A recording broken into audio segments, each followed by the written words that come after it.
चलो भाई, चलो चलो चलो चलो, सब लोग जल्दी से बैठ जाओ, टिका लो। ये क्या है?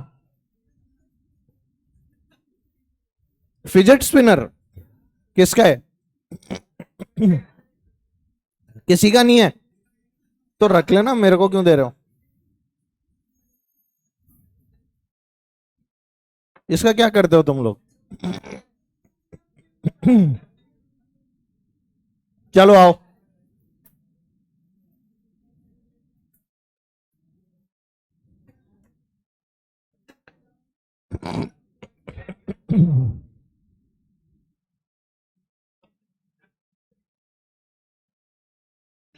वो अपलोड हो गया था सेशन।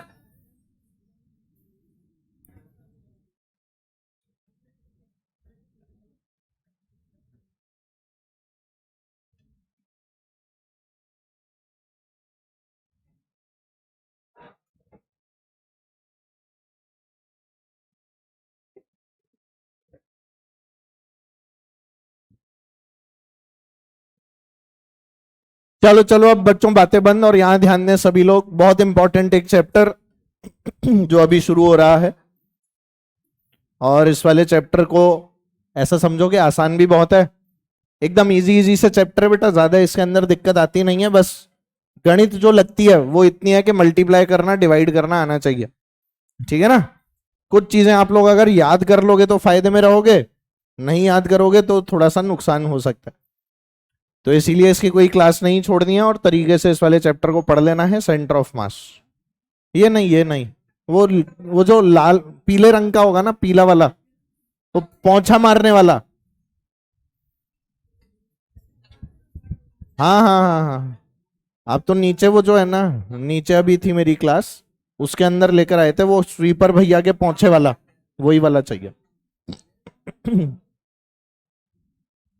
ठीक है, चलो आओ। सेंटर ऑफ मास। राजस्थान का चीफ मिनिस्टर कौन? तो किसी भी स्टेट को चलाने के लिए क्या ढूंढते हैं? Chief minister, CM. ऐसे ही बॉडी में क्या ढूंढते हैं? सेंटर ऑफ मास। अब सेंटर ऑफ मास को ढूंढने के पीछे मेजर मेजर कारण क्या है? इधर ध्यान दो। बचपन की वो कहानी सुनी होगी तुमने, जिसके अंदर कृष्ण भगवान ने गोवर्धन पर्वत को यूं उठा लिया था। याद है? वो सेंटर ऑफ मास पे बैलेंस थी। पर ऐसा नहीं है कि मतलब कोई भी उठा लेगा, उसके लिए चमत्कारी शक्तियां भी होनी चाहिए। तो ऐसा नहीं कि अच्छा उन्होंने उठा लिया तो मैं भी जाके यूं नीचे हाथ डालूंगा और ऐसे उठा लूंगा, तुम नहीं उठा सकते है ना। तो इसीलिए मैं बता रहा हूं, वो उसके लिए तो देखो भगवान होना जरूरी है। उन्होंने उठा ली ऐसे करके और एक हाथ से बांसुरी भी बजा ली, अपने लिए ये चीज पॉसिबल। तो उस जमाने से हम लोग सेंटर ऑफ मास देखते हुए आ रहे हैं, और अब इस जमाने में हमने उसको मैथमेटिकली समझने की कोशिश कर ली। ठीक है ना? मैथमेटिकली समझने की कोशिश की, और न्यूटन ने जो अपना नियम दिया जिसका नाम था बेटा सेकंड लॉ, याद है? F net equals to M A, याद आ रहा है? इसमें एक्सेलरेशन असल में सेंटर ऑफ मास का ही होता है। याद करो, एफबीडी बनाते थे, एफबीडी में किस पॉइंट को मानते थे सब कुछ? सेंटर ऑफ मास को। सारी फोर्सेज एक पॉइंट पे ही बना देते थे ना, तो वो पॉइंट क्या होता था? Centre of mass. तो F net equals to M A के अंदर ए जो है, it is acceleration of centre of mass. आई बात समझ? ये फॉर्मूला लिखा है बेटा कभी? Momentum is equal to M V. इसमें वी भी बेटा सेंटर ऑफ मास की ही होती है। तो ये क्या है? Velocity of centre of mass. तीसरी बात, it takes the easiest path. Centre of mass हमेशा कैसी पाथ लेता है बेटा? इजीएस्ट पाथ लेता है। इसका क्या मतलब है कि इजीएस्ट पाथ लेता है? What does it mean? हाँ, इसका क्या मतलब है कि ये हमेशा इजीएस्ट पाथ लेता है? मतलब तो बता दो। स्ट्रेट लाइन पाथ लेता है? ऐसा कुछ नहीं है, ध्यान दो, सुनो मेरी बात। इजीएस्ट पाथ से हमारा क्या मतलब है? तुम लोगों ने कभी टायर चलता हुआ देखा है आगे? गाड़ी आगे चलती है तो टायर आगे चलता है, अपनी जगह घूमता रहता है? आगे चलता है, उसको बोलते हैं बेटा कटार। उसको क्या बोलते हैं? CTAR, combined translational and rotational. क्या नाम है इसका? कंबाइंड ट्रांसलेशनल एंड, ये हम रोटेशन के अंदर पढ़ते हैं, पर इसको थोड़ा सा एनालाइज करवा रहा हूं मैं यहां पे, थोड़ा सा ध्यान दीजिएगा। मैं एक टायर के घूमने की जो कंडीशन है ना, उसकी अलग अलग कंडीशंस को यहां पर बना रहा हूं। ये मान लो तुम्हारा टायर था, उसकी अलग अलग पोजीशंस को हम लोग यहां पर एनालाइज कर रहे हैं। ये घूम के आगे जा रहा है, कैसे आगे जा रहा है? घूमता घूमता आगे भी बढ़ रहा है, और इसीलिए क्या कर रहा है बेटा? Combined translational and rotational. अगर मैं इसमें ग्राउंड से देखते हुए नीचे वाला पॉइंट पकड़ लूं, तो ये नीचे वाला पॉइंट क्या थोड़ी देर में यहां, थोड़ी देर में यहां, थोड़ी देर में यहां, और थोड़ी देर में यहां। अगर इस पॉइंट की पाथ देखूं, क्या कुछ इस तरह की पाथ है? पैराबोला लग रहा है? नहीं है, ये पाथ होती है बेटा साइक्लॉइड। साइक्लॉइड होती है ये पाथ। देखने में क्या है, पर इसकी इक्वेशन जब निकालते हैं तो हमारे पास इक्वेशन ऑफ साइक्लॉइड आती है, जो हमारी औकात से बाहर है। ठीक है, और इसीलिए इसको पढ़ने हैं, इसको अगर पढ़ना चाहते हो तो इसको ऐसे पढ़ते ही नहीं है। इसको पढ़ने के लिए हम लोगों ने एक नई पद्धति निकाली, और उस पद्धति का नाम था सेंटर ऑफ मास पर बैठ जाओ। क्या नाम था बेटा उसका? सेंटर ऑफ मास पर। तो हम बन गए जल्दी से चींटा। क्या बन गए जल्दी से? और चींटा बन के बैठ गए सेंटर ऑफ मास पे। अगर सेंटर ऑफ मास पे बैठ गया तो ये जो आगे जा रहा है, तेरे को आगे जाता हुआ दिखेगा अब? अरे तू चींटा बन गया है, तो अगर तू चींटा बन गया तो तेरे को अब ये वाला जो बॉल है आगे जाती दिखेगी? यस और नो? दिखेगी ही नहीं, पर घूम तो रही है ना। तो तुझे ऐसा दिखेगा कि पहले ये पॉइंट यहां था, फिर यहां है, फिर यहां है, और फिर। तो अगर ध्यान देगा तो इस चींटे के रिस्पेक्ट में प्योर रोटेशन कर रहा है, और ग्राउंड के रिस्पेक्ट में क्या कर रहा था? साइक्लॉइड, जिसे हम एनालाइज ही नहीं कर पाए। तो सेंटर ऑफ मास पे बैठकर क्या चीजों को एनालाइज करना आसान हो जाता है? नहीं आया समझ में? सेंटर ऑफ मास पे अगर बैठ गए तो चीजों को एनालाइज करना क्या हो गया? तो इसीलिए सीटीएआर को पढ़ते हैं, और सीटीएआर के अंदर क्या बोलते हैं बेटा? जल्दी बोलो। In this, bye sitting on centre of mass, by sitting on center of mass, the point performs कैसा मोशन? Pure rotation. जल्दी बोलो, कैसा मोशन कर रहा है बेटा पॉइंट? Pure rotation. इसको हम लोग रोटेशनल मोशन में ही पढ़ते हैं आगे जाके। प्योर रोलिंग का नाम सुना है? ये वही है बेटा प्योर रोलिंग। पर प्योर रोलिंग जो हम लोग पढ़ते हैं वो कहां बैठ के पढ़ते हैं? यहां बैठ के पढ़ते हैं बेटा। वो जमीन से पढ़ोगे तो पढ़ ही नहीं पाओगे, लौट जाओगे। ठीक है, अब ये जो इजीएस्ट पाथ वाली बात लिखी है, इस बात को थोड़ा सा समझने की कोशिश करते हैं। आओ देखो, जैसे ये अपनी रॉड है ना, इस रॉड के बारे में बात करते हैं। इजीएस्ट पाथ, किसकी बात चल रही है? इस रॉड को अगर मान लो मैं ऐसे घुमा रहा हूं, देख रहे हो? ऐसे घुमा सकते हैं ना भाई रॉड को? कोई किसी को आता है ऐसे घुमाना लगातार? आता है? एकदम बहुत तेज तेज ऐसे ऐसे आता है? मार दोगे तुम किसी को, रहने दो। तो ये जो बेटा हम लोग रॉड को घुमा रहे हैं, इस वाली रॉड में मैं एक पॉइंट यहां मार्क कर रहा हूं। अच्छा इधर देखो, यहां मार्क कर रहा हूं। ठीक है, एक पॉइंट मैंने यहां मार्क कर दिया। सब लोग देख पा रहे हैं? ये उतार के यहां लगा देता हूं। ये ले, ये दिख रहा है व्हाइट रंग का? सबको दिख रहा है? अब मैं इस रॉड को है ना ऐसे घुमा के यूं फेंक रहा हूं। इस पॉइंट की जो पाथ है वो कैसी है? सर्कुलर है। कोई दिक्कत? अब देख, अब मैं इसको अपनी जगह नहीं घुमा के, मैं इसको ऐसे ऐसे ऐसे ऐसे ऐसे ऐसे ऊपर ले जा रहा हूं। अब ये कैसी पाथ ले रहा है? कहां चला गया? ये रहा। अब ये ऐसे ऐसे ऐसे ऐसे ऐसे ऐसे जा रहा है कि नहीं? इसकी पाथ एनालाइज करना क्या भयंकर रूप से टफ हो गया या इजी है? टफ हो गया। अब एक काम कर, इसको चिपका इसके सेंटर ऑफ मास पे। इसको कहां चिपकाओ? सेंटर ऑफ मास। मान ली ये इसका सेंटर ऑफ मास था। ठीक है, अब इसको घुमा सेंटर के अबाउट। सेंटर ऑफ मास तो रेस्ट पे है, नहीं दिख रहा तुम्हें? सेंटर ऑफ मास कहीं जा रहा है आगे पीछे? रेस्ट पे है। और अब इसको इसी से ऊपर फेंक, ऐसे घुमा के। कैसी पाथ है? जब नीचे आएगा तो भी क्या centre of mass easiest path ले रहा है? इसलिए एनालिसिस करते हैं सेंटर ऑफ मास वाले पॉइंट का। इसलिए किसका एनालिसिस करते हैं? सेंटर ऑफ मास वाले पॉइंट का, क्योंकि वो इजीएस्ट पाथ ले रहा होता है। खुद कैसी पाथ ले रहा है वो? आसान वाली पाथ ले रहा है ना, मुश्किल पाथ ले रहा है या आसान ले रहा है? मैंने देखा इस पॉइंट को मार्क करके वो भाई पता नहीं कैसी पाथ ले रहा था, ना स्पाइरल है ना हेलिकल है, पता नहीं कौन सी दुनिया की पाथ थी। तो मैंने जब इसको ऐसे ऐसे करने की कोशिश की तो मेरी हालत खराब हो गई। और वही जब मैंने इसको सेंटर ऑफ मास पे चिपकाया तो मैंने क्या बोला, इसको ऊपर भी अगर फेंकूंगा तो सीधे ऊपर जाएगा और सीधे नहीं आया। ये जो काम हुआ इसी चक्कर में हमने बोला कि सेंटर ऑफ मास तो इजीएस्ट पाथ लेता है। जैसे मैं इसको यहां खड़े होकर ऐसे घुमा घुमा के फेंकूं, ऐसे फेंक सकता हूं, है ना, और इस पॉइंट को मार्क कर लूं तो ये पॉइंट कैसी पाथ लेता हुआ आएगा, हालत खराब हो जाएगी। पर सोच सेंटर ऑफ मास कैसी पाथ लेगा, ऐसे जा रहा है पहले ऊपर और उसके बाद ऐसे आके गिर रहा है। ये असल में पैराबोला होता है। क्या होता है बेटा? पैराबोला होता है। तो ऐसे पैराबोला भी बन जाएगा, स्ट्रेट लाइन भी बन जाएगा। पर क्या पाथ आसान होगी? पैराबोला का एनालिसिस करना आसान है या मुश्किल है? आसान है।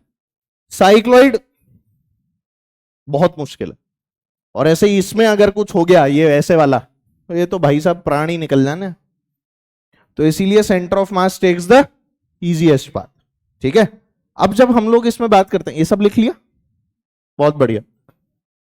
नो सर,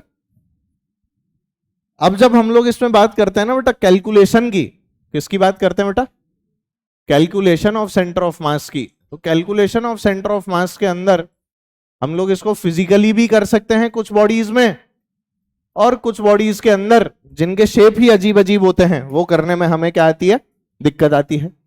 अब मान ली एक अजीब से शेप की बॉडी थी कुछ इस तरह, और किसी ने बोला इसका सेंटर ऑफ मास निकाल, तो सबसे क्या कर रहे हो, क्या हो गया इधर ध्यान दो, किसी ने बोला इसका क्या निकालो, तो हमें सबसे पहले बेटा सेंटर ऑफ मास असल में क्या है, एक लोकेशन ही तो है। क्योंकि वो एक लोकेशन है, एक पोजीशन है, तो सबसे पहले एक ओरिजिन डिफाइन करना पड़ेगा। ये हो गई आपकी एक्स एक्सिस, ये क्या हो गई वाई, और ये क्या हो गई, और ये जो बॉडी थी इस बॉडी के हम लोग फिर टुकड़े करते हैं बहुत सारे। हमने मान लिया इधर है मास m1, इधर था कोई मास बेटा m2, यहां पर कोई मास था, क्या था, m3 and so on, n टुकड़े कर दिए। कितने टुकड़े कर दिए? n टुकड़े कर दिए। और फिर इनको हम लोगों ने पोजीशन वेक्टर दे दिया।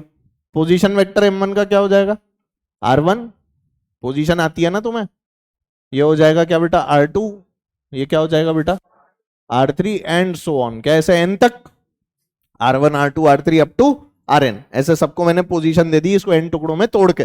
तो जो सेंटर ऑफ मास डिफाइन हुआ rcm, उसको लिखा गया बेटा बहुत ही इजी, बहुत ही सरल, m1 r1 plus m2 r2 plus up to mn rn and this divided by total mass, मतलब कि m1 plus m2 up to mn। नहीं आया समझ?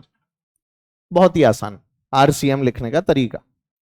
ठीक है, अब ये जो हमने आरसीएम लिखा, इसमें क्या जरूरी है कि आर वेक्टर जो हो वो एक ही डायरेक्शन में हो, या एक्स में हो या वाई में हो या जेड में हो, कहीं भी हो सकता है ना।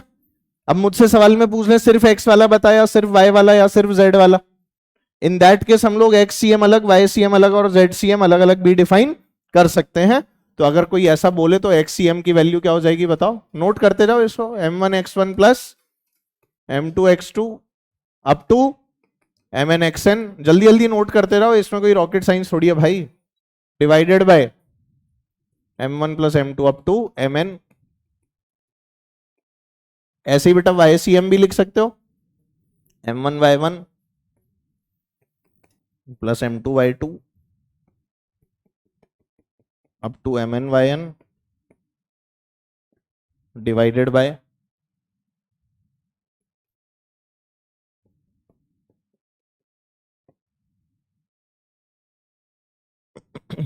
ZCM भी लिख लो।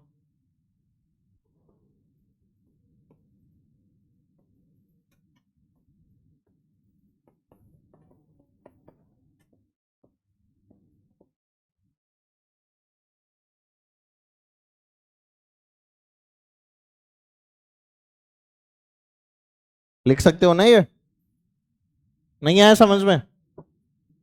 सेंटर ऑफ मास की कैलकुलेशन, अभी सवाल करोगे तो बोलोगे ये सब तो फालतू की चीजें हैं, हम तो सीधे सवाल कर लेते हैं। बोलो, लिखना है भाई, क्या कर रहे हो?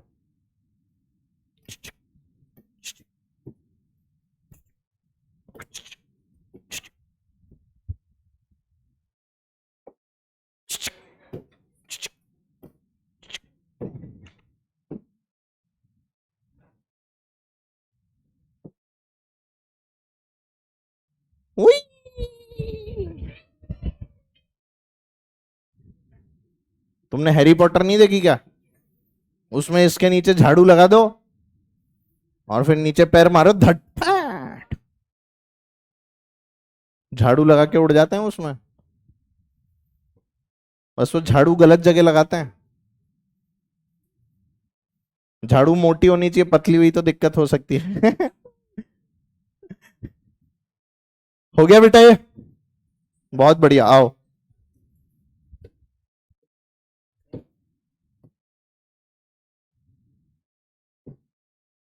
हैया हैया।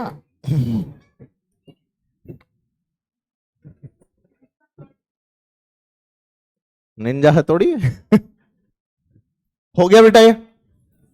अब देख, फिजिकली सेंटर ऑफ मास को निकालने का एक बहुत ही सिंपल तरीका है। 2011-12 के अंदर ये निकाला गया था क्लास में। आज फिर हम लोग करके देखेंगे। आओ देखो भाई, दोनों एंड मैंने पकड़ लिए यहां पे, और ये दोनों एंड्स जो हैं, इन दोनों एंड से अब मैं इसका सेंटर ऑफ मास निकालना चाहता हूं। ठीक है?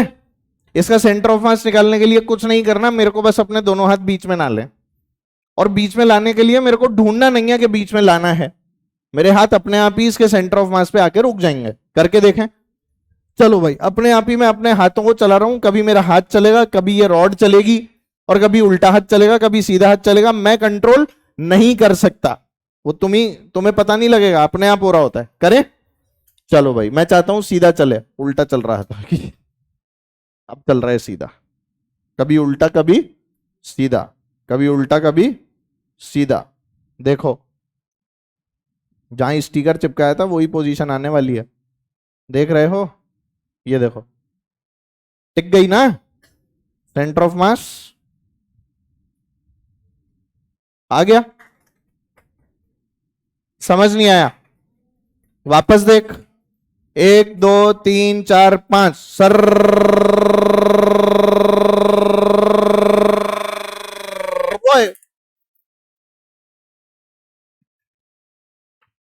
वापस वापस वापस, एक बार और बस। चलो। अरे वो सर के चक्कर में गिर गई। सर।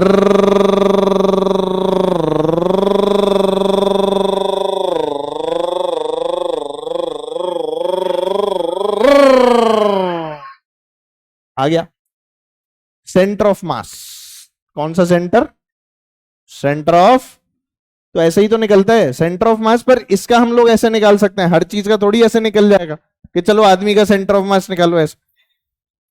भाई स्पोर्ट्स वगैरह के अंदर सेंटर ऑफ मास की बहुत यूटिलिटी होती है। सुनना मेरी बात, गेम्स के अंदर सेंटर ऑफ मास बहुत भयंकर रूप से यूज आता है। फॉर एग्जाम्पल आपके हाई जंप, लॉन्ग जंप, इसके अलावा स्केटिंग, स्विमर्स जो होते हैं वो स्विमिंग के अंदर जो डाइव मार के वो करते हैं ना बेटा, नीचे गिर रहे होते हैं, जिम्नास्टिक वाली स्विमिंग जो होती है जिसमें ऊपर से कूदते हैं गोले मार के, समरसॉल्ट खा के और दुनिया भर की चीजें। नहीं नहीं, मैं स्विमिंग की बात नहीं कर रहा हूं, मैं डाइविंग की बात कर रहा हूं। इन सब के अंदर सेंटर ऑफ मास का बहुत रोल है। जैसे जब मैं सीधा खड़ा हुआ हूं तो सोच के देख, मेरा सेंटर ऑफ मास कहीं यहां होगा। मान ले कि मैं centre of mass is here, ठीक है? यही जब मैं भाग के जंप करता हूं लॉन्ग जंप या हाई जंप के लिए, तो तुमने देखा होगा हाई जंप जो होती है उसमें ऐसे एक पोल लगा होता है। क्या लगा होता है? ऐसे एक आदमी आता है भागता भागता, जंप लेता है, और इस जगह पर पूरा यूं बेंड हो जाता है, ऐसे उसकी बॉडी यूं हो जाती है। कभी नोटिस किया है तुमने? ऐसे हो जाती है उसकी बॉडी, ऐसे बेंड हो जाती है। वो जो उसकी बॉडी ऐसे बेंड हो रही है, उस बेंडिंग वाली चीज को अगर आप लोग इमेजिन करके देखो तो पता है वो बॉडी को, अगर सोच मैं अपनी बॉडी का आर्क बना लूं ऐसे, मेरी बॉडी का क्या बना लिया मैंने? आर्क बना लिया। मतलब मेरी बॉडी को इतना ऐसे यूं मोड़ लिया, तो मेरा सेंटर ऑफ मास भी तो शिफ्ट हो गया। तो असल में पता है हमारी बॉडी एक रिंग के जैसी बन जाती है। जब हम उस पर कूद रहे होते हैं ना, तो ऐसे रिंग में बन जाती है। सीधा हाथ को मान ले मैं हूं, और अब ये हाथ ऐसा हो गया जब मैं कूद रहा था, तो सीधे हाथ का तो सेंटर ऑफ मास हाथ पे ही था, पर जब मैंने इसको यूं मोड़ लिया तो मेरा centre of mass outside the body निकल गया। इट इज नॉट नेसेसरी कि centre of mass must lie on the body, centre of mass may also lie outside the body. समझ गए? कोई बात नहीं, होता है, कई बार नई चीजें सुनने को मिल जाती हैं, पर ऐसा होता है। सेंटर ऑफ मास बॉडी पर हो ये जरूरी। तो जैसे आप लोग रिंग ले लो, तो रिंग का सेंटर ऑफ मास उसके सेंटर में होगा ना। ये रिंग है, बीच में तो कुछ है ही नहीं, सेंटर ऑफ मास सेंटर पे बताएगा ना। तो सेंटर ऑफ मास को हम लोग क्या गलत तरीके से पढ़ रहे होते हैं। हमें ऐसा लगता है सेंटर ऑफ मास तो वो पॉइंट है जहां पर चीजें बैलेंस होती हैं। ऐसा थोड़ी है। सेंटर ऑफ मास वो पॉइंट नहीं है जहां पर हर चीज को बैलेंस कर लोगे। कोई रिंग है तो रिंग में कहां उंगली लगाएगा, टिक जाएगी? ये बताइए टिक रही है क्या? ये गोला है ना, ये रिंग है ना, रिंग, इसका सेंटर ऑफ मास ये है सेंटर में, ये टिक गई क्या यहां पे? तो सेंटर ऑफ मास टिकने वाला पॉइंट नहीं होता, ये गलत कंसेप्ट है, हैं? हाँ ऐसे रख, तो अब टिक गई। अबे तो ये थोड़ी है सेंटर ऑफ मास बावड़े आदमी, सेंटर ऑफ मास तो ये है ना सेंटर में। इसका सेंटर ऑफ मास कहाँ है? ये यहां रख के क्या मैं इसको टिका सकता हूं? तो वो जो लगता है ना लोगों को कि सेंटर ऑफ मास पे चीजें टिकती हैं, वो गलत है। सेंटर ऑफ मास पे जरूरी नहीं है कि चीजें टिके। कुछ केसेस में आप चीजों को टिका सकते हो, जैसे ये, हाँ जैसे कॉपी घुमाने वाले खेल होते हैं जो बचपन में हम लोग किया करते थे, उंगली पर कॉपी घुमा रहे हैं, हम लोग बास्केटबॉल घुमाते रहते थे। पर एक और मजे की बात सोच के देखना, अगर उस बास्केटबॉल को रेस्ट पर ले आता तो वो टिकती क्या? घूमती वाली क्यों टिकती है? ये आपके लिए सवाल है, सोचना। घूमती वाली बॉल ही क्यों टिकती है, ये सवाल है आपके लिए। अब इसके बारे में सोचना एक बार। हैं? एक्सिस पे आएगा, हाँ रोटेशन कर रहे हैं ना, तो सोचना है इस चीज के बारे में कि क्यों घूमती हुई बॉल को टिका सकते हैं, रुकी हुई बॉल को नहीं टिका सकते। सवाल है, अरे भाई सवाल है, सोचो, हाथों हाथ जवाब देना जरूरी। कुछ चीजों के बारे में सोचना होता है अपने को, है ना, ये दिमाग लगाना। ये तो तुमने देखा है ना कि घूमती हुई बॉल टिकी रहती है ना। अगर आपको सही से घुमाना आता है तो बॉल आपकी टिकी रहेगी, पर वही अगर मैं बॉल को रोक दूं गिर जाएगी ना। अब जैसे इसको ऐसे तो टिकाने के लिए हम लोग यहां से भी टिका सकते हैं ना, कोई सेंटर ऑफ मास होना जरूरी थोड़ी है, जानते हो ना। ऐसे भी तो बैलेंसिंग होती है ये।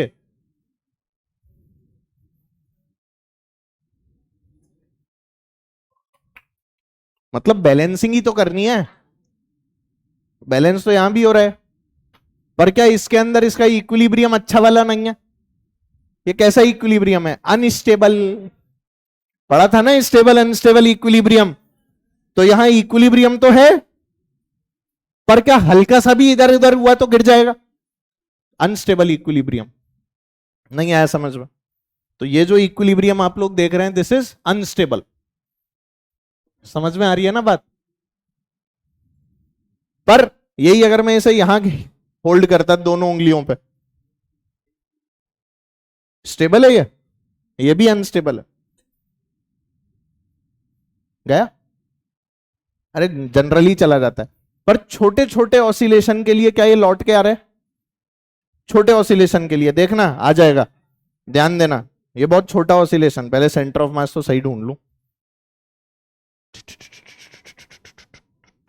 रुक जा।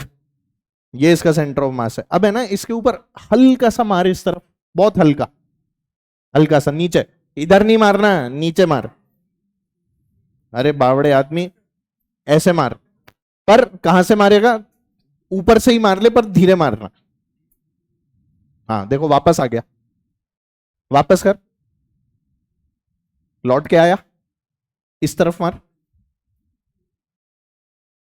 रुक जा, हाँ देखो लौट के आ गया। अरे लौट, ऐसा थोड़ी है वहां नीचे गिर गया, इधर मार अब, अरे इस तरफ मारो, लौट के आया, ऑसिलेट करने लगा। देख रहे हो, ये होता है एसएचएम।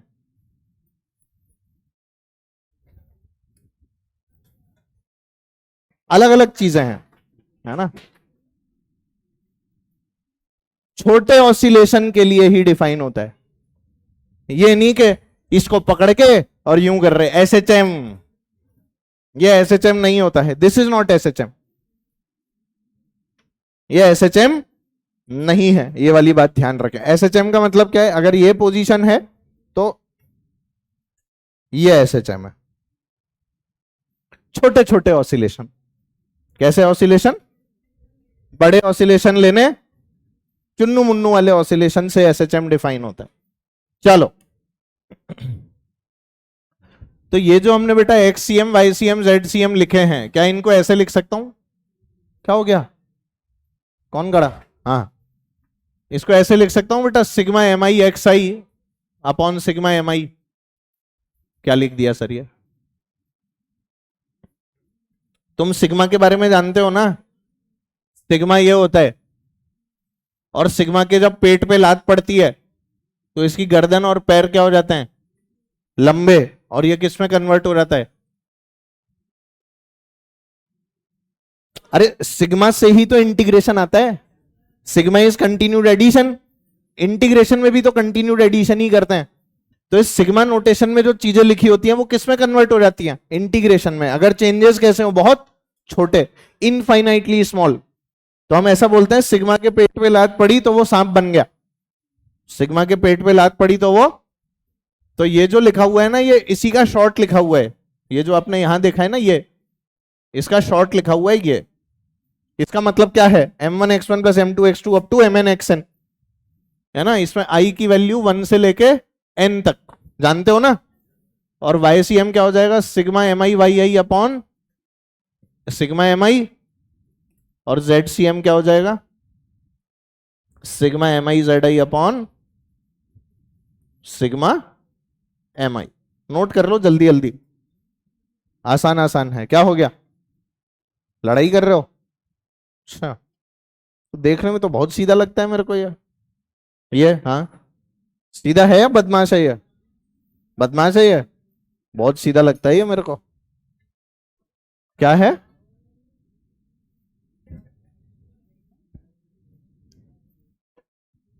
कुछ कहना चाह रहे? नाम क्या है तेरा? आयुष मिश्रा। कहां से है आयुष? यूपी में किधर? लखनऊ से, प्रॉपर लखनऊ या आसपास? अयोध्या से, अरे वाह। अयोध्या और लखनऊ तो बहुत दूर है। हाँ, तो लखनऊ भी फेमस जगह है। हाँ, और लखनऊ को तो लोग नकलऊ बोलते हैं। हाँ, लखनऊ को तो, लखनऊ के जो लोकलाइट्स है ना, वो नकलऊ बोलते हैं, नकलऊ। गलती से निकलता है पर वो नकलऊ भाषा में है वहां की। गलत बोलते हैं मुझे भी पता है, पर ऐसा है। हाँ बेटा,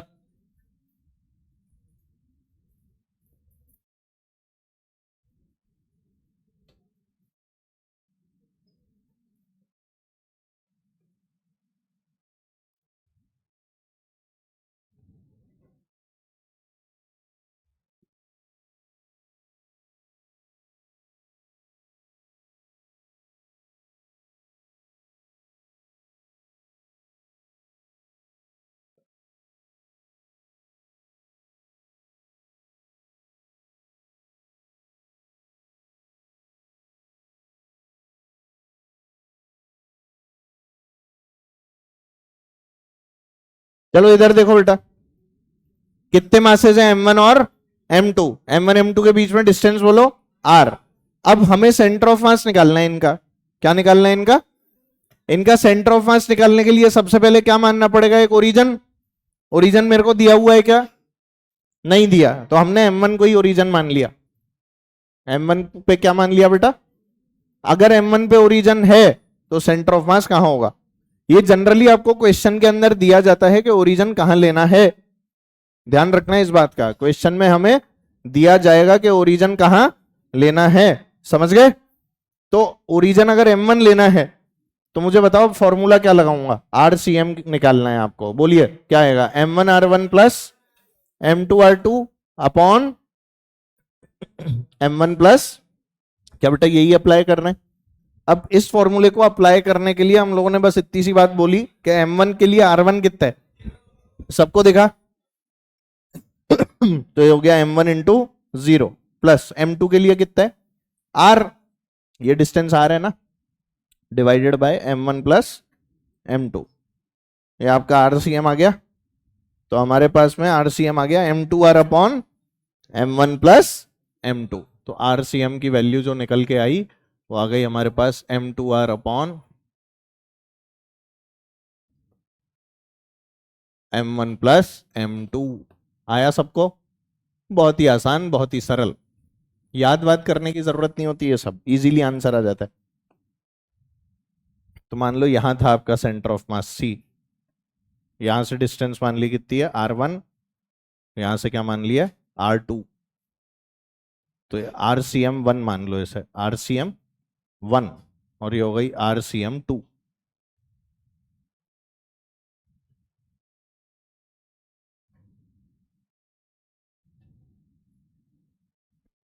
ठीक है, RCM1। अब ये डिस्टेंस अगर कोई M2 से निकालने बोलता तो R में से घटा देता। अरे बोलो ना, RCM1 की जो वैल्यू है उसे R में से घटा देते।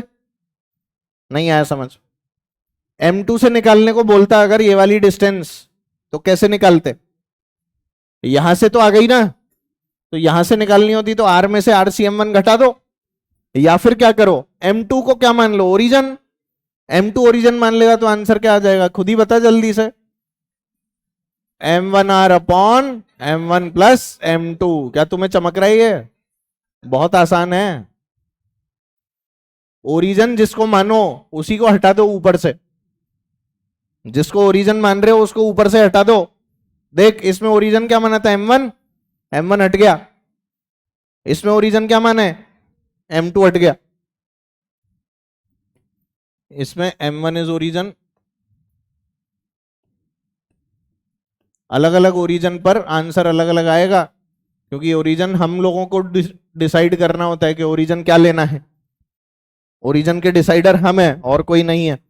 तो क्वेश्चन में जहां ओरिजन लेने को बोला है वहां ओरिजन लो, ठीक है ना। क्वेश्चन में आपको देंगे टेकिंग M1 एज ओरिजन, या टेकिंग M2 एज ओरिजन, या taking M3 as origin, whatever is the origin उसके हिसाब से ही डिफाइन करेंगे।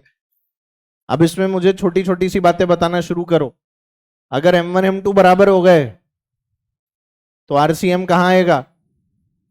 क्या एकदम सेंटर? तो RCM क्या हो जाएगा R/2। सिंपल सी बात, एकदम बीचों बीच। क्या ये जो सेंटर ऑफ मास है ये इन दोनों की लाइन ज्वाइनिंग पे ही मिल रहा है? तो COM lies on the line joining the two masses. Centre पे मिलना जरूरी नहीं है। सेंटर पे कब मिलेगा? जब M1 M2 बराबर होंगे, दोनों मासेस अलग अलग हुए तो फिर सेंटर पे मिलने की पॉसिबिलिटी खत्म। ठीक है, अब मुझे बताओ कि अगर M1 बड़ा है M2 से तो सेंटर ऑफ मास किसके पास होगा, M1 के पास या M2 के पास? है, मैंने बोला M1 is greater than M2, तो सेंटर ऑफ मास M1 के पास या M2 के पास? जितना हैवी मास उतना सेंटर ऑफ मास उसके पास, जानते हो ना। जितना मास हैवी होगा सेंटर ऑफ मास उसके उतना ही पास होगा। अब जैसे सन और अर्थ के सेंटर ऑफ मास की बात करो तो सन और अर्थ का सेंटर ऑफ मास सन के ऊपर आसपास लाई करता है, और इसी कारण से अर्थ सन के चारों तरफ घूमती है। नहीं तो सन घूमता अर्थ के चारों तरफ, अगर अर्थ हैवियर होती तो उल्टा खेल हो जाता। तो इन सब चीजों को हम लोग फिजिक्स के थ्रू समझ सकते हैं कि ऐसा क्यों होता है। असल में कुछ ऐसे सिस्टम्स होते हैं दुनिया में जो घूम ही सेंटर ऑफ मास के अबाउट रहे होते हैं। अपना ये सिस्टम भी ऐसा ही है। हम लोगों को गलत पढ़ाया जाता है। हमें क्या पढ़ाया जाता है? सन इज द सेंटर और सन के तरफ सब लोग घूम रहे हैं। असल में ऐसा नहीं है। असल में सन भी घूम रहे, अर्थ भी घूम रही है, दोनों के सेंटर ऑफ मास के अबाउट।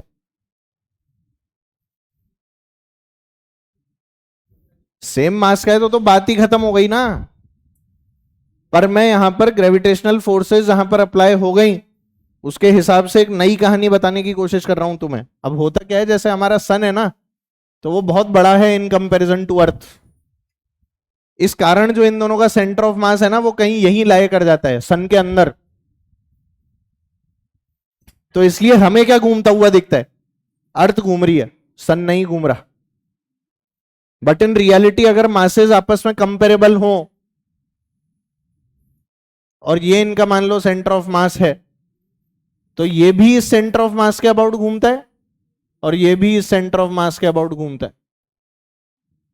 ऐसे सिस्टम्स कहलाते हैं बाइनरी स्टार या डबल स्टार सिस्टम्स। स्पेस में मिलते हैं, जमीन पे नहीं। क्या बोलते हैं ऐसे सिस्टम्स को? बाइनरी स्टार या डबल स्टार सिस्टम्स। ठीक है, ये सब जेई एडवांस में पढ़ाते भी हैं हम लोग। मतलब कुछ लोग पढ़ाते हैं, कुछ लोग नहीं भी पढ़ाते, क्योंकि थोड़ा सा कॉम्प्लिकेटेड कंसेप्ट होता है इसका। तुम सोचो ना, दो अलग अलग मासेस हैं और दोनों मासेस एक दूसरे के अबाउट नहीं घूम रहे, एक दूसरे के सेंटर ऑफ मास के अबाउट घूम रहे। तो एक कहानी बिल्कुल अलग तरह से पढ़ाई जाती है अपने सिलेबस में, अपने को चिंता नहीं करनी है, पर जेई एडवांस के अंदर आता है ये सब। ठीक है ना? ऐसे सिस्टम क्या कहलाते हैं? बाइनरी स्टार या डबल स्टार सिस्टम्स, जो अपने सेंटर ऑफ मास के अबाउट घूम रहे होते हैं, अपने को पता नहीं लगता। अर्थ और सन में भी असल में किसके अबाउट घूम रहे हैं?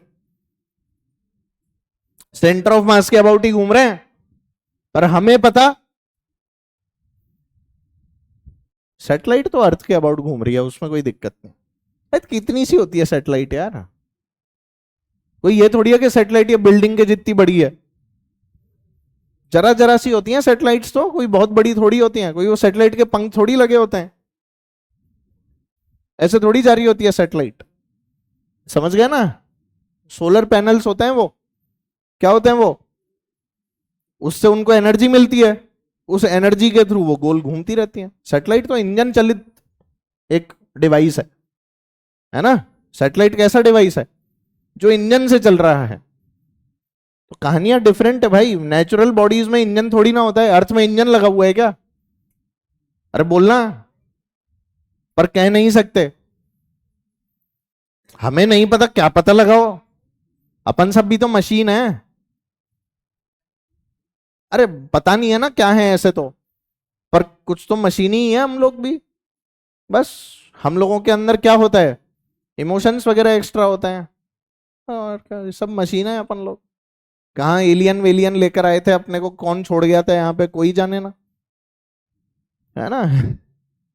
तो बता, अगर M1 M2 से बड़ा है तो centre of mass will lie near M1, तो COM लाइज नियर M1। और क्या वाइस वर्सा भी ट्रू है? बोलो ना।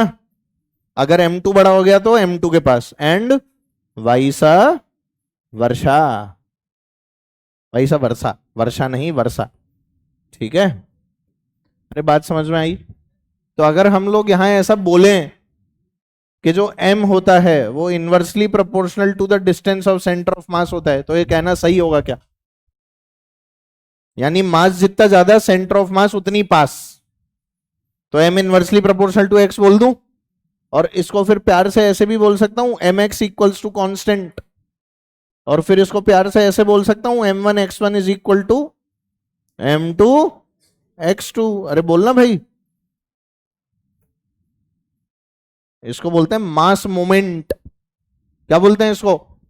M इंटू एक्स जो लिखा हुआ है ना बेटा, ये M टाइम्स ऑफ x, इसको क्या बोलते हैं? मास मोमेंट। तो हम ऐसा बोलते हैं इंग्लिश में कि मास मोमेंट कांस्टेंट रहता है। क्या बोलते हैं बेटा? मास मोमेंट कांस्टेंट रहता है। तुमने टॉर्क के बारे में सुना है? टॉर्क को हम मोमेंट ऑफ फोर्स भी बोलते हैं। अबे तुमने फिजिक्स पढ़ी है, तो टॉर्क को क्या लिखते हो? R क्रॉस F लिखते हो ना, ऐसे R क्रॉस F। तो किसी भी चीज को R के साथ मल्टीप्लाई करोगे तो उसका मोमेंट होगा। वो क्या होता है उसका? मोमेंट। वो नहीं मोमेंट है भाई, मोमेंट है वाला मोमेंट नहीं है ये मोमेंट फिजिक्स वाला मोमेंट है। तो फोर्स का मोमेंट क्या कहलाता है? टॉर्क। मास का मोमेंट ये लिखा है M इंटू एक्स, और ये किसका मोमेंट है? फोर्स का, जिसको हम लोगों ने एक नई क्वांटिटी बना रखा है और नाम क्या रखा है इसका? टॉर्क। समझ में आ गया? मास मोमेंट होता है mx, फोर्स का मोमेंट होता है Fr, और Fr असल में क्या होता है? टॉर्क। समझ गए ना? Although formula for torque is R cross F। Torque का फॉर्मूला क्या होता है? R cross F। F cross R नहीं होता है, ध्यान से। ये सब लिख लिया? चलो सर,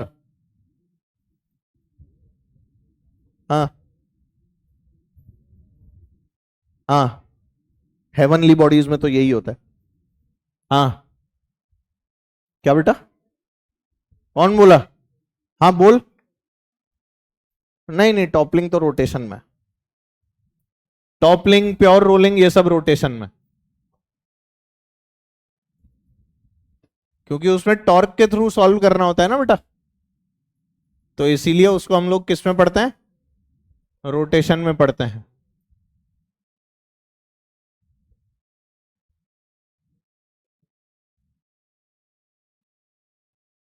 अरे बातें बंद।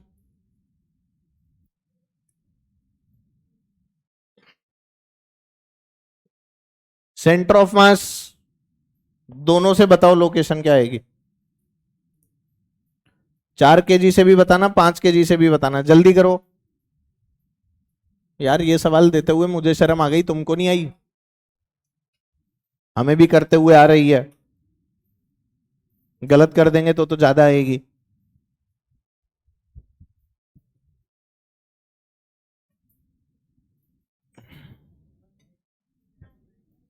हैं? इजी है मतलब, इसमें क्या है? ये करके क्या खुश होना? बोलो। R1 कितना आ जाएगा? RCM1 किसको रेफरेंस मान रहे हो? 4 kg। 4 kg रेफरेंस माना तो M2R/M1 + M2। M2R मतलब 5 × 2 अपॉन 9, कितना आ गया बेटा? 10/9। तुम्हें आया ही नहीं समझ में? और एक बार किसको रेफरेंस मानना था? 5 किलो को। 5 किलो को रेफरेंस माना तो बोलो 4 × 10, नहीं 2 अपॉन 9, क्या बेटा? 8/9 आंसर। मीटर में ही तो दिया है, 2 मीटर, तो मीटर में ही तो आंसर आएगा भाई। खत्म। अब तुम ही देख लो किसके पास है सेंटर ऑफ मास। ये 10/9 है या 8/9 है? 10/9 कहां से आया? यहां से आया ना, तो 10/9 तो 5 के पास ही होगा। अब ये 1 से छोटा है दिख नहीं रहा, और ये 1 से बड़ा है, दिखता है तुम्हें ऐसे? नहीं दिखता? सोच रहे हैं कैसे, कई लोग तो कैलकुलेट ही करने लगे, कैसे 1 से बड़ा हो सकता है ये। आओ।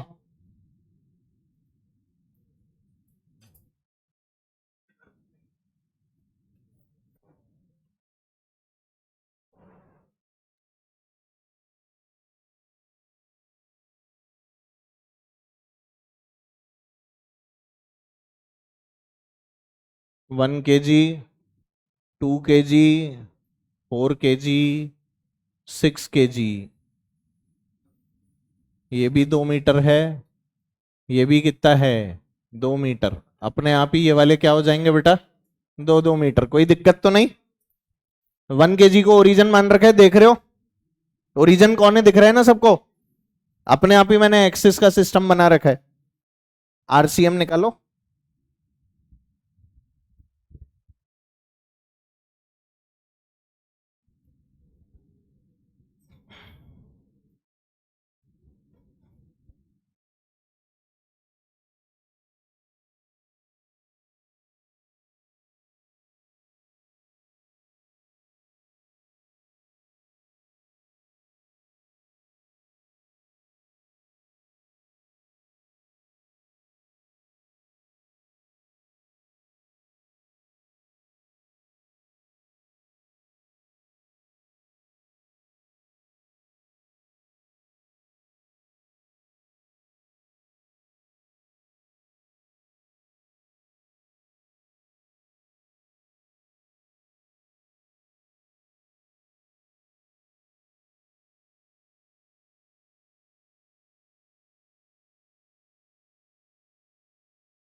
कोई आंसर आया क्या?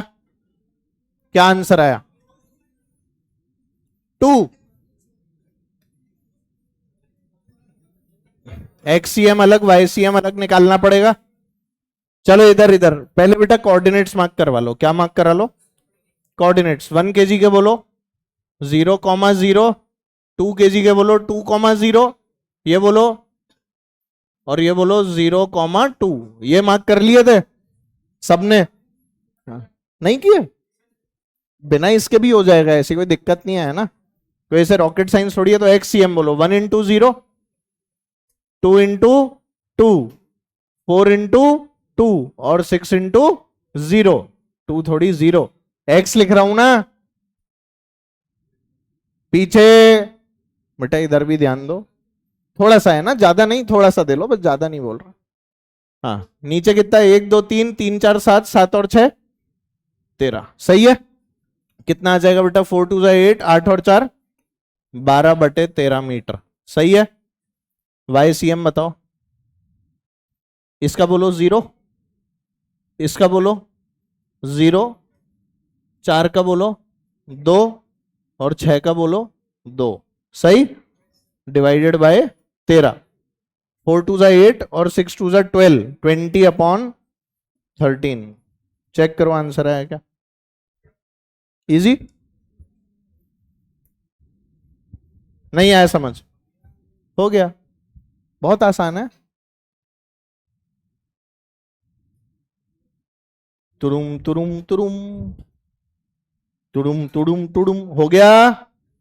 चलो भाई आगे चले। हाँ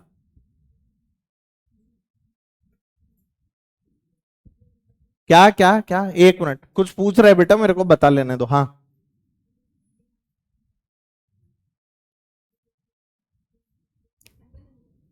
लिख लेना, फिर RCM लिखना पड़ेगा तेरे को सबका अलग अलग, सबके पोजीशन वेक्टर लिखने पड़ेंगे, फिर करना पड़ेगा। पोजीशन वेक्टर लिख, फिर इसका 0 0, इसका क्या लिखेगा? 2i कैप, इसका 2i cap plus 2j cap और इसका 2j कैप। ठीक है, ऐसे पोजीशन वेक्टर लिख लिए मैंने सबके, और फिर सीधे क्या लगा दिया बेटा? RCM का फॉर्मूला अलग अलग नहीं निकाल के। तो इसका तो 0 हो गया, इसका बोल 2 into 2i कैप। सही। इसका बोल 4 into 2i cap plus 2j cap. सही है। प्लस उसका बोल 6 into 2j कैप, और ये पूरा डिवाइडेड बाय 13। कोई दिक्कत नहीं है। हाँ अब इसको सॉल्व कर ले। कितना आ रहा है? 4i cap plus 8i cap plus 8j cap plus 12j cap आया ना, डिवाइडेड बाय 13। अब ध्यान देना, अरे आंसर तो आ जाएगा, उसमें कोई दिक्कत थोड़ी है। यहां देखो, अरे बातें बंद,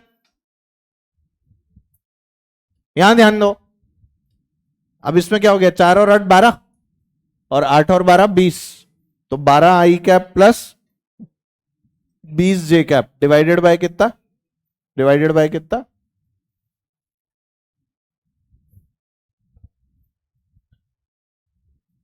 यही चाह रहा था, चाह ले, मेरे को क्या है। आंसर तो अपन, मैं फिर वही बात बोल रहा हूं, आंसर निकालने के बहुत सारे तरीके हैं, हमें क्या सूट करता है हम तो उससे करेंगे ना। तुम चाहो तो वेक्टर लिख लिख के कर लो, चाहो तो एक्स वाई अलग अलग निकाल लो, तो ये 12/13 आ गया ना, और 20/13 भी आ गया, इससे दोनों से हो जाएगा। हाँ हाँ यही तो है YCM। ये क्यों लिखा, मतलब क्या? 1 वाले को 0 क्यों माना? क्योंकि 1 के लिए y की वैल्यू 0 है। 1 kg कहां लिखा है? y बराबर 0। और 6 kg कहां लिखा है? y बराबर 2। ये वाला 4 kg कहां रखा है? y बराबर 2। और ये वाला 2 kg कहां रखा है? y बराबर 0। तो 2 और 1 के 0, 4 और 6 के 2। ये स्टेप नहीं आया समझ? ये 0 क्यों हुआ? 1 kg ब्लॉक कहां रखा है? x की वैल्यू 0 है ना, तो 1 into 0। ये 2 kg वाले पे x की वैल्यू कितनी है? 2, तो 2 into 2। 4 किलो वाले पे x की वैल्यू कितनी है? और 6 किलो वाले पे x की वैल्यू कितनी है? 0। नहीं आया? ऐसे ही तो लिखा है मैंने, वैल्यूज ही तो पुट किया। नहीं चमका तुम्हें? अच्छा एक और करो। एक मास था बेटा मान लो 2 किलो, एक मास था मान लो कितना 3 किलो। 2 किलो की पोजीशन थी 2,4,1 और 3 किलो की पोजीशन थी 3,2,2। सेंटर ऑफ मास बताना है कहां है? You have to find the centre of mass.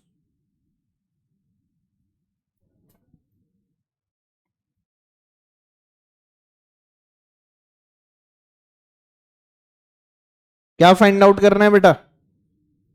2 kilo के भी कोऑर्डिनेट दे दिए, 3 किलो के भी कोऑर्डिनेट दे दिए, अब सेंटर ऑफ मास निकाल दो, जल्दी करो।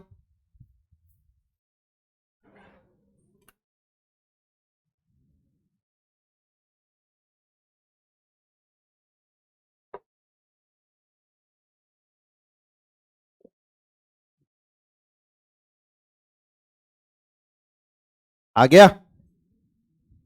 नहीं आया? क्या आया?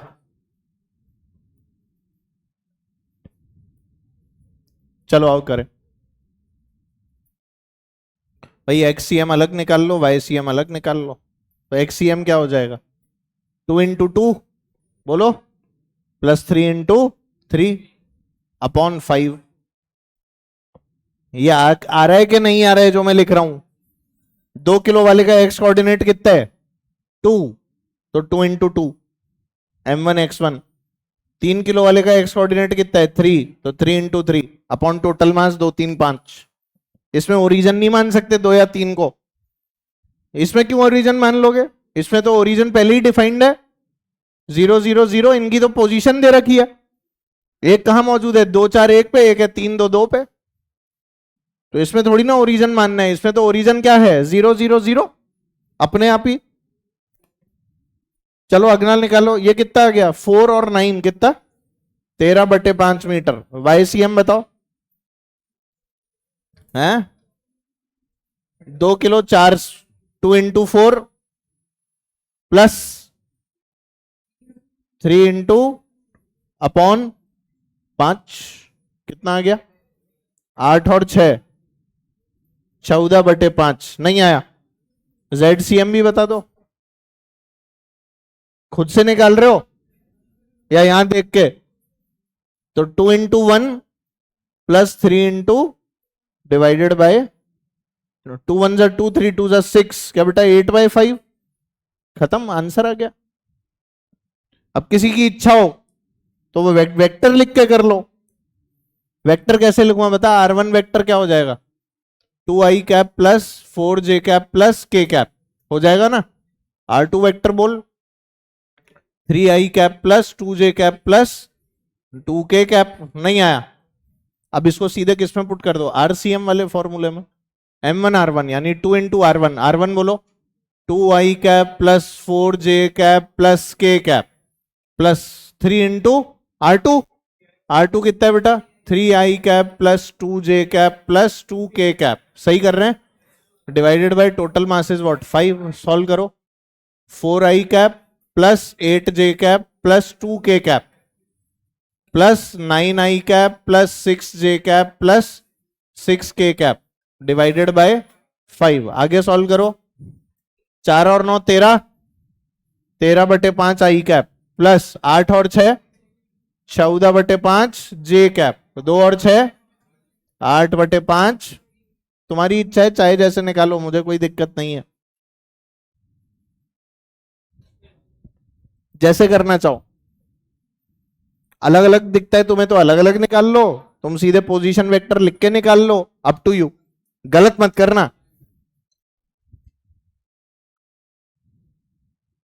आ गया ना समझ में? चलो तो एक और करो। लिखो, सवाल लिखो। By how much distance, by how much distance, क्या हुआ? क्या स्क्वायर वाला? हाँ बाकी लोग सवाल लिखो पहले। बाय हाउ मच डिस्टेंस, अभी बताता हूं, पहले सवाल लिख ले। By how much distance should 4 kg mass, should 4 kg mass be displaced, should 4 kg mass be displaced so that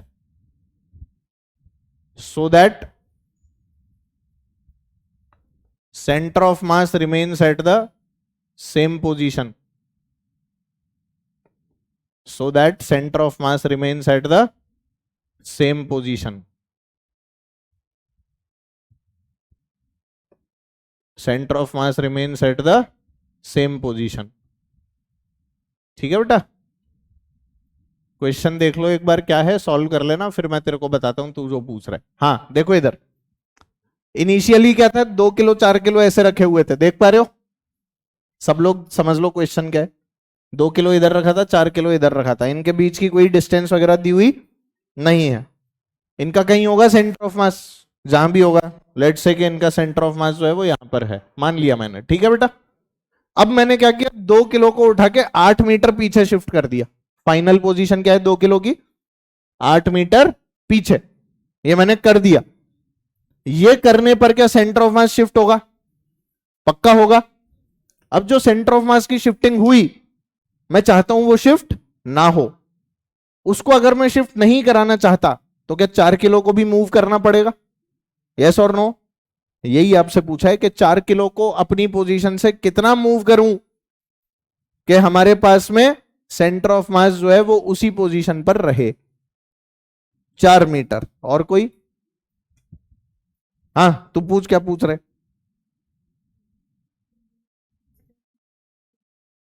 हैं? उससे क्या फर्क पड़ेगा, मैंने कोऑर्डिनेट जब मार्क कर दिया तो इन्हीं दोनों का निकालना है या सबका निकालना है? 2 मास है कि 4 मास है?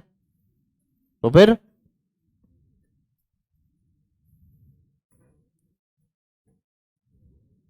क्वेश्चन समझ में आ गया?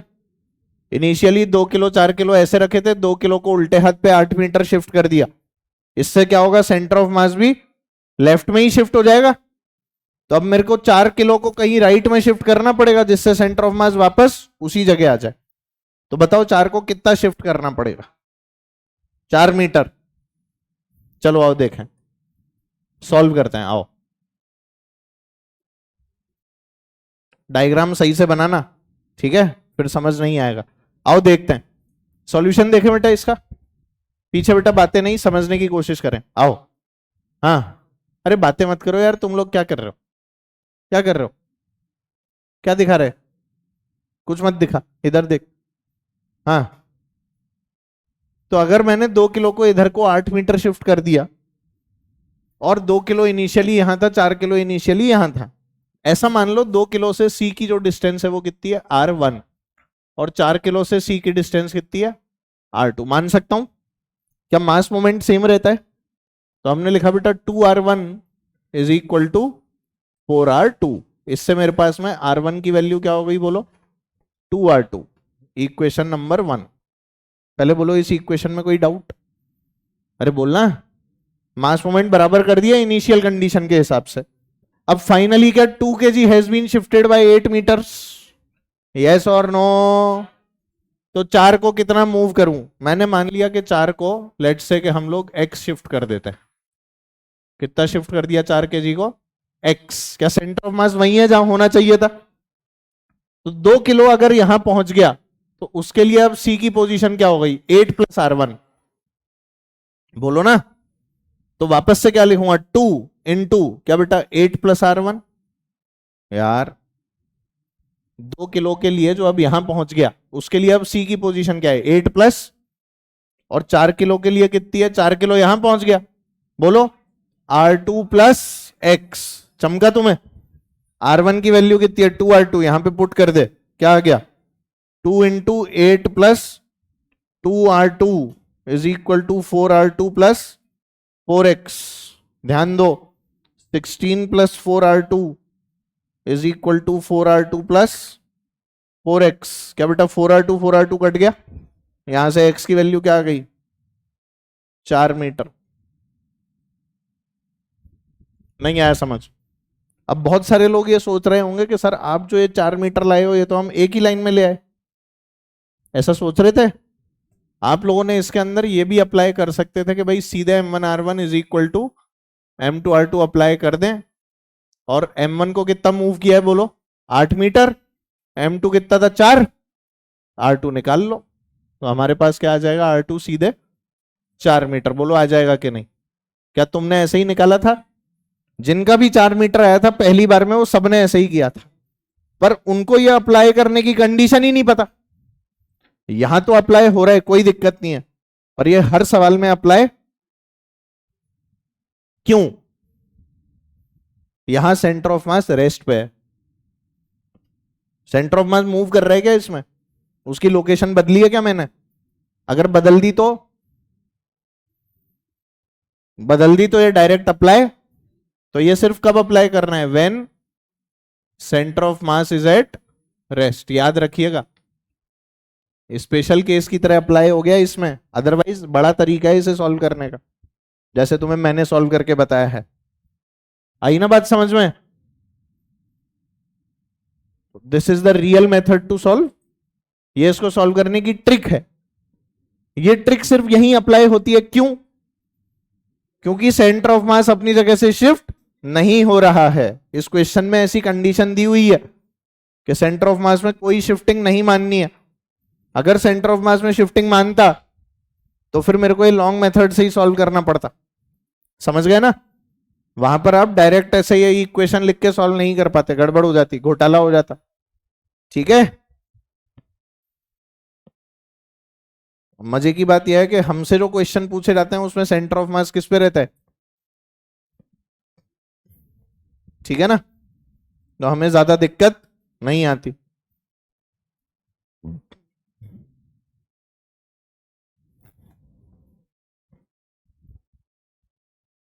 ला ला ला ला ला ला ला ला ला। नोट कर लिया? हैं? बहुत बढ़िया। आओ।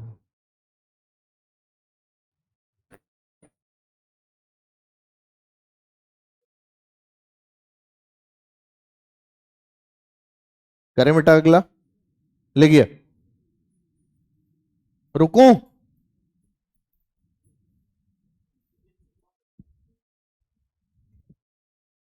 ये सेंटर ऑफ मास की पोजीशन है ना, 2 kg से कितनी डिस्टेंस पे? R1, और 4 से कितना है? मास मोमेंट तो बराबर होता है ना, M1x1 is equal to M2x2। हाँ, अरे ये वही है, M1x1 is equal to M2x2। ठीक है? लिखो question.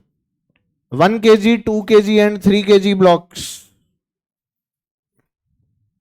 1 kg, 2 kg, 3 kg blocks are kept in such a way, are kept in such a way, इस प्रकार से रखे जाते हैं। 1 kg, 2 kg and 3 kg blocks are kept in such a way that their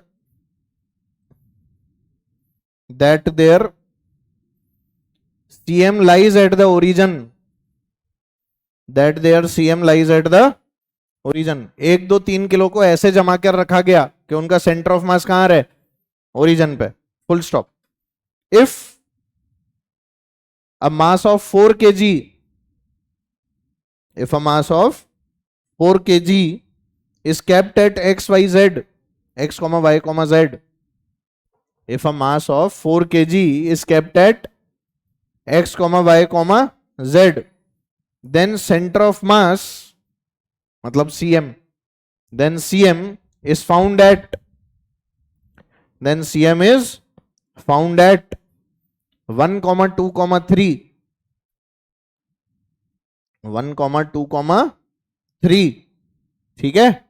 full stop. Find X Y Z. क्या find करना है? X Y Z. जल्दी करो।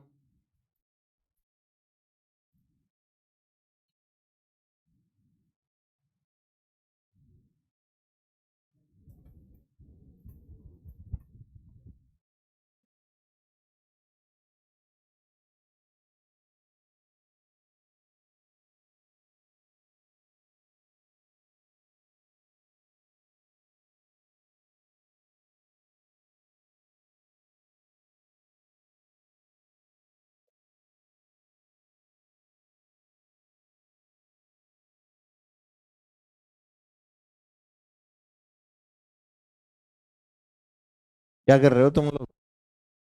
तू पढ़ाई वढ़ाई नहीं कर रहा, फोन चला रहे? चला ले,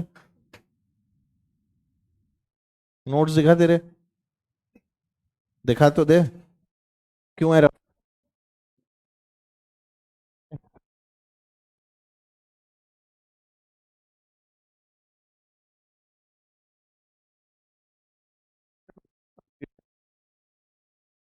ऐसा क्यों? बनना है तेरे को? वापस सोचना इस बारे में।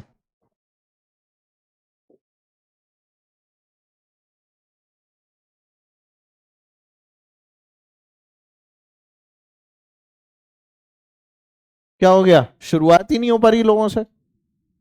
ऐसा क्या हो गया? अरे आसान सवाल है ये तो। ओ भाई, शुरू ही नहीं हो रहा। ओहो। ओ भाई साहब।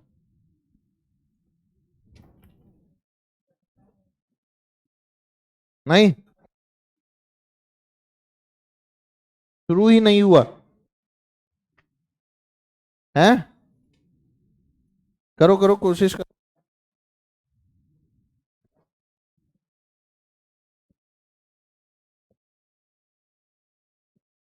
चलो आओ मैं करूं। है 1,1,1, हाँ एकदम गलत। आओ, अब देखो इधर, कोई बात नहीं। तुक्के में बोल रहे क्या? तुक्का कैसे मार सकता है इतना भयंकर? कुछ भी तुक्का मार दे। चलो, ऐसे आंसर नहीं आता बेटा, अनशन सा आंसर आता है। सुनो भाई, 3D कोऑर्डिनेट सिस्टम है ना, और 1 2 3 को ऐसे रखा गया कि उनका सेंटर ऑफ मास कहां है? ओरिजन पे। ये आपको गिवन है ना। 1 2 3 को ऐसे रखा है कि centre of mass is at the origin, तो 1 2 और 3 मिलके क्या 6 किलो हो गए? 6 किलो के ब्लॉक का सेंटर ऑफ मास ओरिजन पे है। ऐसे नहीं सोच सकता। 6 किलो के ब्लॉक का सेंटर ऑफ मास कहाँ है? ओरिजन। या ऐसा बोल दो कि 6 किलो को ओरिजन पे रखा है। अरे 1 किलो 2 किलो 3 किलो मिलके इनका सेंटर ऑफ मास कहाँ आया? अब सेंटर ऑफ मास का मतलब क्या होता है? एक ऐसा पॉइंट जहां पर सारा मास कॉन्सेंट्रेटेड मान सके। तो 1 और 2 और 3 टोटल 6 किलो। तो ऐसा नहीं बोल सकता कि 6 किलो को ओरिजन पे रखा है।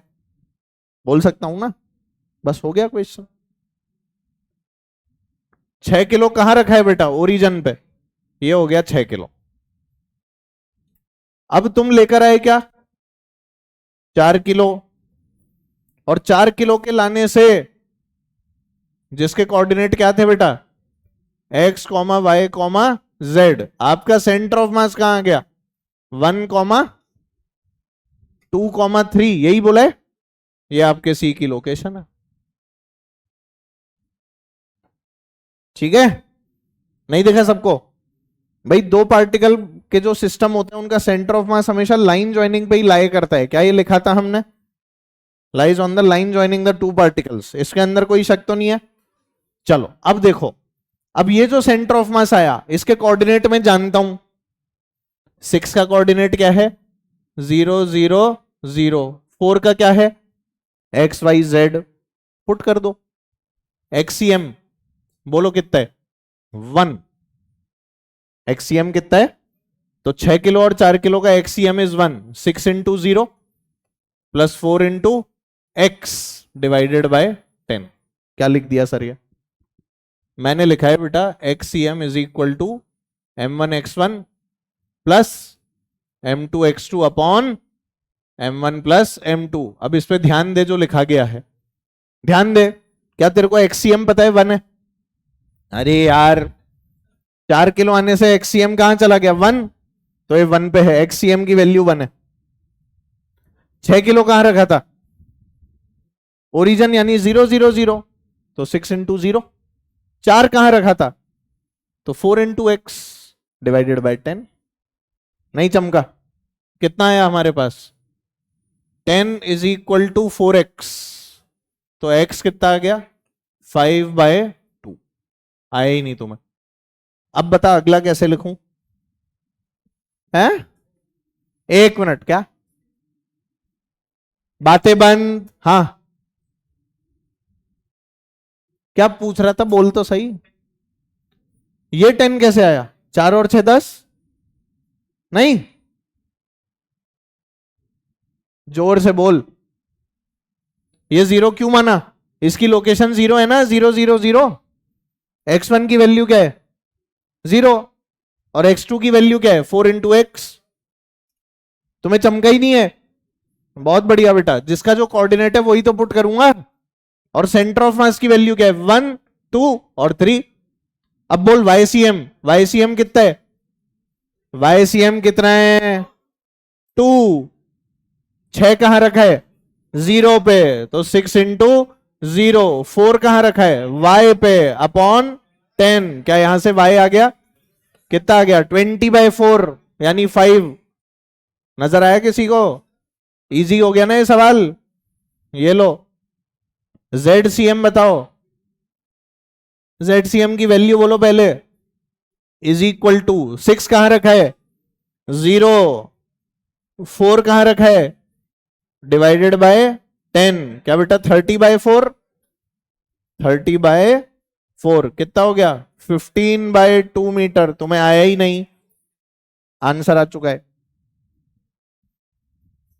ये इस क्वेश्चन को करने का सबसे आसान तरीका है, मुश्किल तरीके भी मौजूद हैं,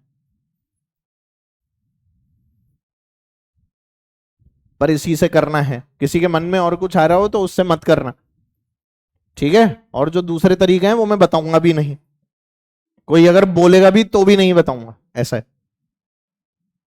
तुम्हें चाहिए ये लगे कि मुझे नहीं आता तो लगा लो, है ना? हाँ, मुझे तो भी कोई दिक्कत नहीं है, पर मैं कोई दूसरा तरीका बताऊंगा नहीं इसके लिए।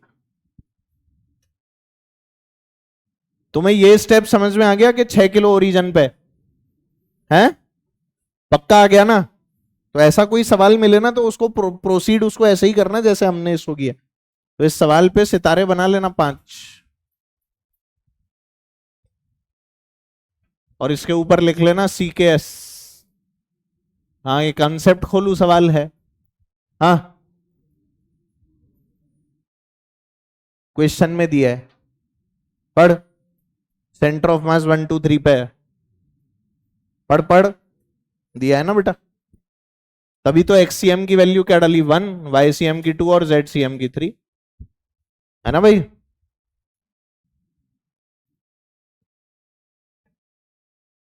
तुम्हें अच्छे सवाल कराओ और अपने पैर पे कुल्हाड़ी मार लो, ऐसा ही है बेटा।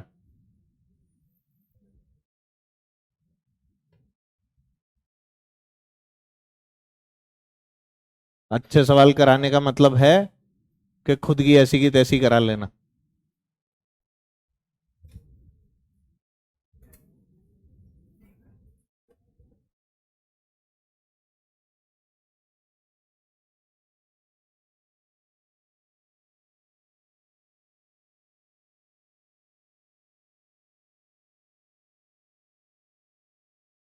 Centre of mass with respect to origin,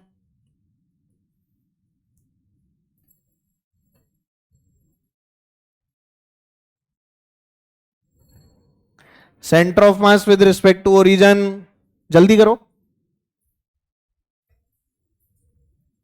जल्दी कर, बोल के मत दिखा, बोल मत, सॉल्व कर, कलम चलाओ।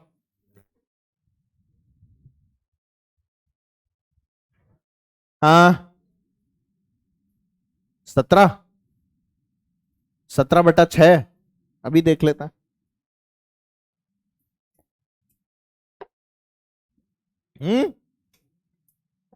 17/6 करें इसे? चलो आओ देखते हैं। अरे बहुत इजी है, इसमें क्या है? कुछ भी नहीं है, ओरिजिन तो ये है, XCM ही होगा बेटा, इसमें और कुछ होगा क्या? 17/6, बस सीधे ही तो जाना है। तो बोल M1 कितना है? 2, 2 की डिस्टेंस कितनी है? 1, 4 की डिस्टेंस कितनी है? 2, 6 की बोलो, खत्म, डिवाइडेड बाय 6 और 6 12, हो गया? नहीं आए? अब इसको टफ बनाने के लिए पता है लोग क्या करते हैं? सुनना, टफ कैसे बनता है ये। 1 मीटर यहां से नाप लिया, 1 मीटर यहां से नाप लिया, 2 मीटर यहां से नाप लिया, बहुत टफ हो जाता है। यहां से नाप देते हैं ऐसे 1 मीटर, और यहां से क्या नाप लेते हैं? 2 मीटर, फिर पूछते हैं अब करो। ये मुश्किल हो गया क्या? पर पता है लोग गलती कर देते हैं। लोग क्या गलती कर देते हैं? वो 2 की पोजीशन 2 से, ये 4 की पोजीशन 2 से नाप लेते हैं, यहां 1 लिख देते हैं, और ऐसे ही 6 की पोजीशन 4 से नाप के कितनी लिख देते हैं। ऐसे गलत हो रहा था। गलती करने वाले तो भांति भांति प्रकार के होते हैं, तो इसीलिए फिर अपने को तो सीधे ओरिजिन दे दिया। 2 किलो बोलता तो 2 से मेजर कर लेता, 4 से बोलता 4 से, 6 से बोलता 6 से, कोई शक? हो गया, इजी है। ठीक है, चलो बाकी का अगली क्लास में करते हैं। कल वाली क्लास के अंदर वर्क पर एनर्जी, वर्क पर एनर्जी के पहले 2 सेशन करके लाना। क्या? ठीक है, 2 सेशन।